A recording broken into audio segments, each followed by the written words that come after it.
Welcome to the Consulting Puff podcast, episode number 8. This week, Dragon and Paul Byrne will be joined by our resident finance and FP&A expert, Michael Mcpaddy, to talk about all things SAP GTS.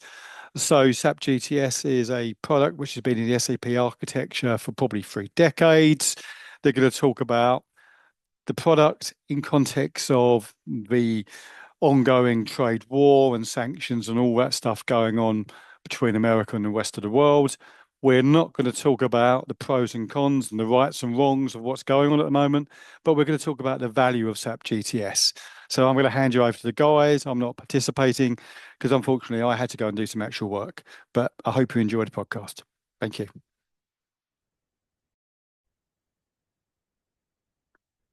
I've also added to the video our page, which has got our latest blog on SAP GTS and Michael's latest post on LinkedIn about GTS. Now let's get ready to rumble. All the way from Dublin, Ireland. This week's Consulting Puff podcast. The technical issues earlier, but we want to talk about GTS, where it is today, where it's going tomorrow and in the future, and current challenges. Why do people need to use GTS? Isn't it just another product? Is there something else that can be used instead of it? What do you know? Well, GTS, Global Trade Services from SAP is an offering that allows you to automate compliance, and it sits positioned in a place where a lot of companies are sort of struggling really with all of the volatility in the sort of tariff markets, of what kind of tariff codes, schedules do you have. It works all of that out, streamlines it, and allows for efficiency and optimization in that space. And SAP have a trio of products, tracking and tracing, global trade management, and then GTS sits as the third part of that sort of trinity of products. It really does enhance the supply chain, and it's a very good product because it's available on-prem and also in the cloud. So the key functions are legal compliance and custom management, where it streamlines the custom declarations, duty calculations, and all the kind of documentations that come off of that. Really lowers the risk, because obviously, as we know, you must adhere to these global trading regulations, but the harmonized tariff schedules and codes, they can change, and the regulations change sometimes at the drop of a hat, as we know, and this handles all of that. So it really lowers your cost of kind of ownership of this whole trading compliance piece. But so just a question on that, and so GTS is coming to 11 is coming to the end of life at the end of this year. I think that's the last on-premise version that's going to be available. And so it's moving to GTS on SAP HANA, Yes, or S4HANA for a future, future solution. So I'm trying to think of a smart question for you, which is, without putting words in your mouth, with the on-premise version, doesn't that mean that you had to update the rules all yourself of the new tariffs and any new regulations, compliance that came into play? But now that it's moving towards the on cloud version, the subscription-based version, those embargo checks and customs management should all be updated on the fly as they happen. So just by example, again, we're not going into specifics where we've had recent massive disruption in the market, and then was it a 50-day pause? Uh, Yes. will the system be able to deal with that sort of dynamic? Yeah, indeed, you hit a very strong point there, Paul. So I think it was 50 to 90-day pause. That the system is kind of more geared up to real-time changes, because it's a real-time system with a centralized metadata component. So as you say, with the on-prem, it pretty much the configuration of those HTS codes and things were pretty much down to the user, or at least the initiation of refreshing them was down to you. Whereas now it's almost real time, almost real time. It's streets ahead now of what we had before. So that's a good kind of reason to actually go on to the cloud solution. It gives you that assurance that regardless of what's happening and how volatile the market is, that you're as compliant as you can be, as humanly can be. Obviously, there's sometimes a lag in terms of when something is announced, when you're actually supposed to comply to that. They do give you some leeway in terms of actual compliance. But sometimes, as we know, it can be literally overnight. Literally, you've got hours to make the changes.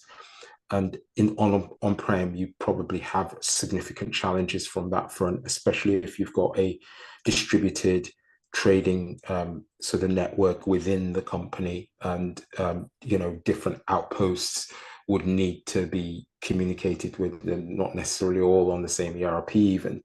But if you've got a cloud solution, then it's a lot more achievable. In fact, it is achievable.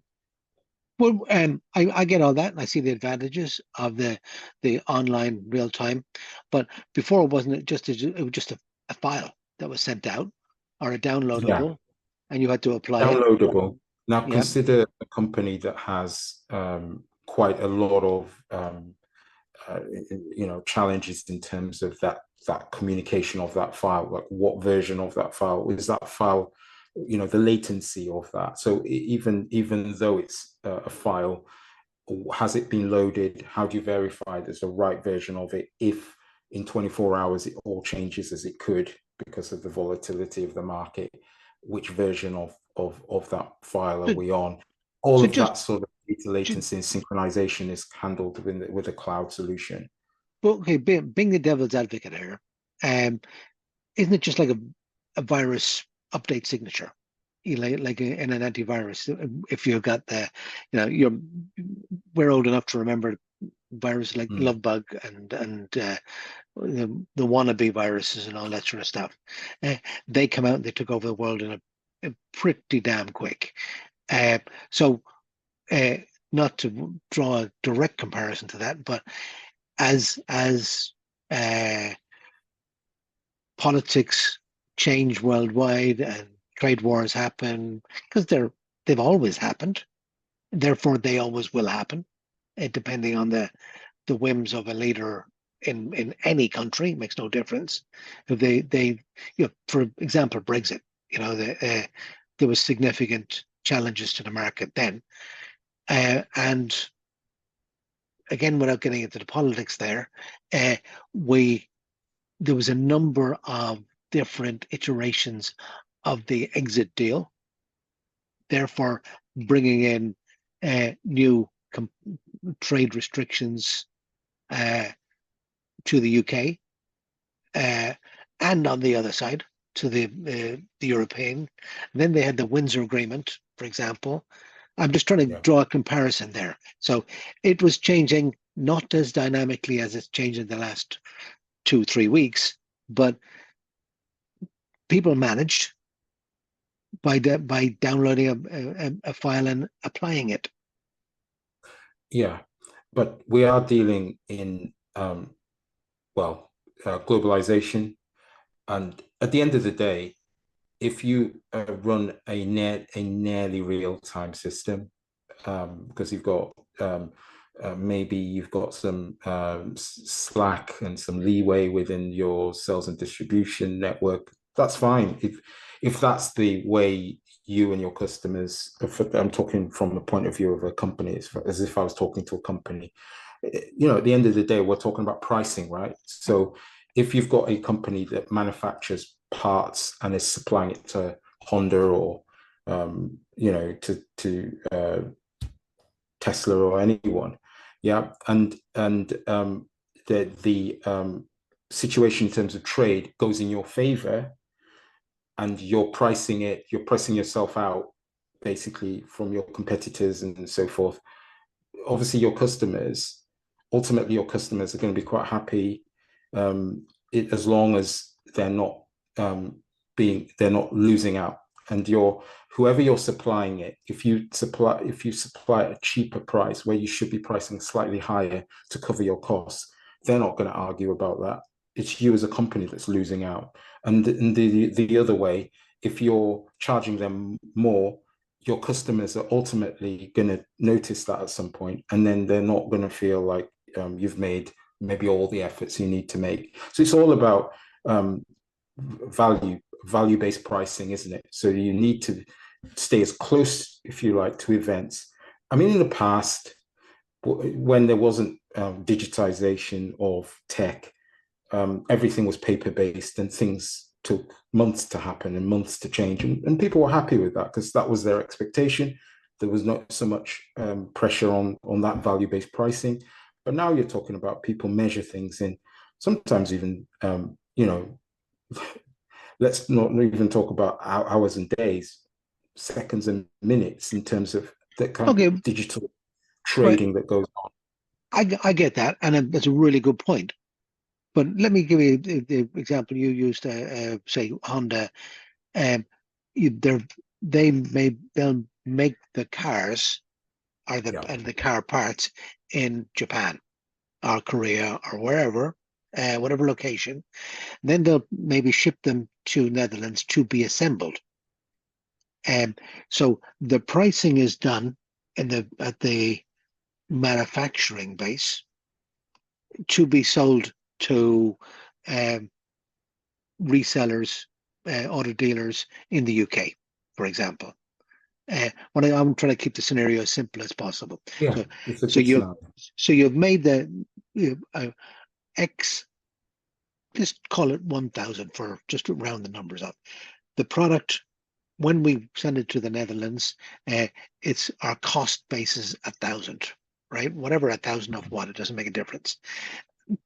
Then it's going to get assembled in the Netherlands, for example, and then shipped on a roll-on, roll-off to the UK, to a distribution center there, then sent out to the auto dealers. Isn't there a possibility with the aggressive changes, the dynamic changes, and in tariffs and trade restrictions or whatever, trade wars, for example, that the parent company, the original manufacturer, could lose out that 1,000 that it said, right, we're going to sell it we're going to transfer it to our assembly site in the Netherlands, and still the unit cost of the assembled thing is 1,000. Now we're going to ship it on a roll-on, roll-off ferry to the UK. It's still at 1,000, but some tariff has come into place in the meantime. The parent company, the original manufacturer, could really lose big on that. But that can be priced in, is what I'm saying. As it happens, is a really good scenario because I actually lived the reality of that. I have worked for Honda, and I worked for Honda of the manufacturing, the UK manufacturing limited.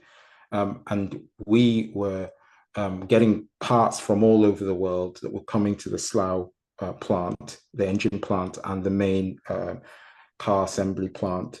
And we were putting those together, and they was then going to mainland Europe. Also, dealers within the UK were receiving cars from Europe as well, certain models. were coming in via Europe, the plants in Europe. So there's sort of transfer pricing situation going on. I also worked for Inchcape, who are one of the leading distributors of cars, both new and second-hand. And I've worked for the Associated British Ports. Southampton is the main area where we get cars coming into Europe. So I've almost seen all sides of this, and I've also, you know, kind of had to optimize certain processes within this sort of, you know, sort of sales and distribution process. And so what you're saying is exactly right. And what they do essentially is they sit down and discuss what that target is of how many cars, say, Honda are going to produce on a daily basis, what that extra tariff overhead might be, or maybe it's a discount, if you like, if it's going the other way, and actually the price, the tariffs are reducing, and we want to obviously take advantage of that. And then they work out exactly what that kind of headroom is. So and how quickly we could respond to any what if kind of scenario. So all of that is planned. There's a planning team, or there was one in Honda that looked after that, and they would know what they would do in a given scenario. Yeah. So what you're saying is a reality of the market, and it's really about how quickly a company can use whatever tools they have to respond to that reality. It's not, there's no way we can make that reality not be there. And I know you're not saying that, but I'm just saying that's how we work, say, with SAP GTS. It would be giving us some level of faster response and automation. I mean, there are other tools out there. There are other ways to do this. There's embedded SaaS ERP that provides a very limited version of the SAP GTS functionality, but it's embedded in the ERP. So that might be a better option for some companies, where they almost want to, because it's embedded in the ERP, there can be some advantages, but because it doesn't have the full gamut of the SAP GTS functionality, it's sort of more basic functionality. A company can decide, well, actually, we just want the more basic integrated SaaS ERP embedded version of this GTS functionality, because it's quicker for us, and there's scales of economy mean that we actually responding quicker, and that's more valuable than having a whole gamut of functionality, some of which we're not even going to use. So you make a good point, and that's the reason companies sort of engage functional consultants, I guess, to look at the best way to do this, to sort of leverage the changes and the volatility. So can I ask then on that? Does it mean with any significant political event, again, not on recent things, for example, war in Ukraine, whatever, right? Or wherever, where if we use Honda as the example, they were quite famous. I believe it was Honda, might have been Toyota. They were doing the just-in-time manufacturing and just-in-time. So there was a strong possibility, unless they had a tool like GTS to change the pricing, and again, for a topical scenario, dynamic pricing, like they've done on a recent concert tour that's happening next year, but let's not go there. So they were doing concert tickets based upon the demand, increasing the price. But would it be the same kind of rule in GTS, where they this has happened, whatever this is, and if we go back to your old programming thing, if this then that scenario, like an AND gate or an if gate in programming? Yes, I mean they can set up essentially business rules. the GTS is very much quite wide in terms of scope. It's looking at dynamic legal controls. It's looking at trading preference management, some of which obviously that's the trade agreements and what have you, the centralized global compliances and the audit trail and reporting. So it's kind of looking at that, looking at automating the classification of tariff and tariff management. Again, if, for instance, someone says cars are going to be a different tariff classification, and therefore have got a different HTS code now, and there's all kinds of pricing ramifications of that. That's something obviously that you can automate. So it would, once that's known and it's centrally changed, and then all of the calculations and all of that automation just cascade from that one change. So that's where you get the advantage of having this in this kind of fast moving world. It is like a race, if for people this day when we've got agentic kind of AI where people have got essentially AI bots going around doing things and acting on the internet and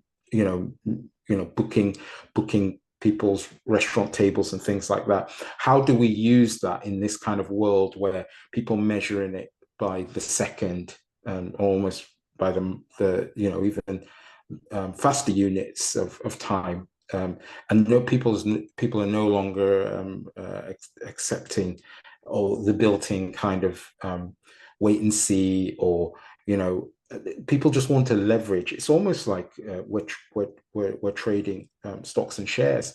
People are trying to leverage the advantages they get or minimize the disadvantages they're getting. And they just want to say, well, how quickly can we do this? So in just-in-time manufacturing with Honda, now coming back to Honda, if there was any problem in getting into the Slough plant, like weather-wise or some problems in traffic, that used to impact the daily output effectively, which would essentially hit the bottom line for Honda. So there was a lot of investment done into making sure that they had a lot of backups to reduce any kind of mitigation of that. And price is a big deal, obviously, for a car manufacturer. So if they know that their tariffs are going to go sky high overnight, then they need to know what they're going to do about that. And transfer pricing may be that the parts don't come from a certain place where the tariffs are now higher and they come from somewhere else. They will build in the fact that it takes time to actually change the supply chain. But the point is, how quickly can you do these things? And if you don't have the systems that give you the information and the decisions are then at the information is there at people's fingertips to make the decisions. And there are still people who make those decisions. It's not fully automated from top to bottom. But the places where that decision is made by senior managers and directors of software in a company, that they will be able to do that faster. And so Honda versus some other company, Toyota or whoever, Toyota are going to be trying to make smarter decisions faster, as well as Honda, and customers will go where they feel like they're getting the best service. So can I give sorry to cut in you? Can I give you a couple of different scenarios here, right? You've got Michael. Michael just popped into he's made a decision to buy a new car, and your budget. Going, that's what I want to spend on the car. It doesn't matter the make, model, whatever. That's your budget to buy the car. Mm. You've budgeted yourself for that, and so that's your known, right? And whatever the car manufacturer name is, they've got their known knowns. It's going to cost us X to get that product to the market. they can't really build in dynamic pricing without upsetting Michael and Michael's budget.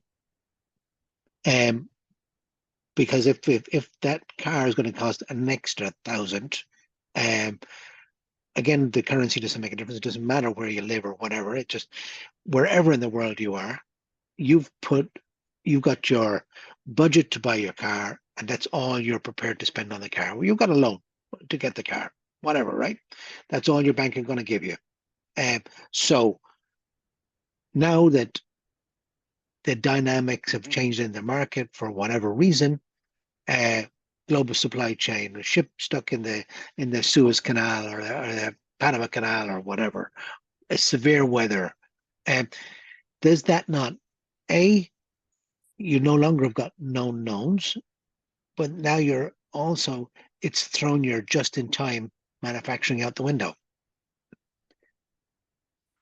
Yeah, I mean, to some degree, it's all about that volatility and how you're able to handle the volatility. What's your tolerance for volatility?